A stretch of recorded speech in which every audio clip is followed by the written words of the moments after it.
প্রচুর উৎসাহী আছে, একটু অপেক্ষা করুন।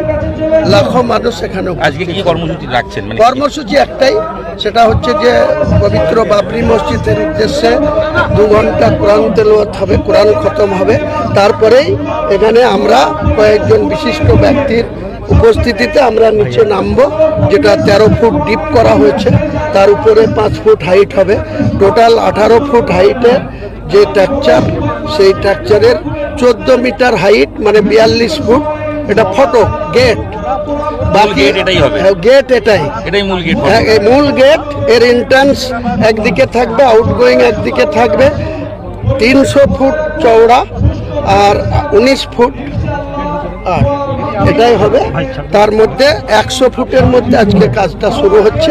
বাকি কাল থেকে ইঞ্জিনিয়াররা তাদের মতো করে পুরো বছরের মধ্যে শেষ হবে। 2 বছর, আমি 3 বছর ভেবেছিলাম। আমার সাথে যে কোম্পানির এগ্রিমেন্ট হয়েছে, এরা 2 বছরের মধ্যে এই কাজ কমপ্লিট।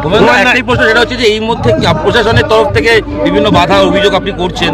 আপনি বললেন 14 তারিখে একটা কর্মসূচি নেবেন, যদি বলেন। এসপি কে ঘেরাও করবো। এসপি এখানে মুসলমানদের একটা অংশকে নিয়ে, তৃণমূল যারা করে, নাজমুল মুফতি বলে একজন ব্যক্তিকে নিয়ে এসপি গত 3 দিনে বহু মিটিং করেছে, এটাকে রোখার জন্য ষড়যন্ত্র করেছে।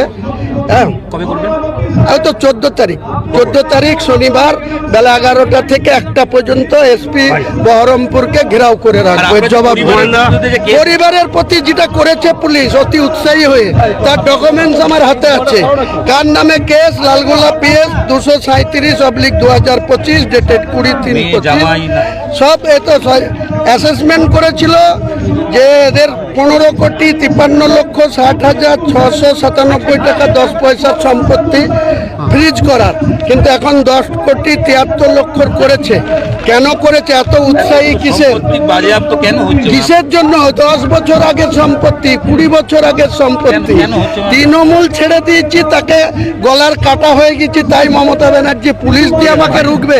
লাখো লাখো লোককে দিয়ে মমতা ব্যানার্জিকে উৎখাত করবো বাংলার। 100 বার পড়বে।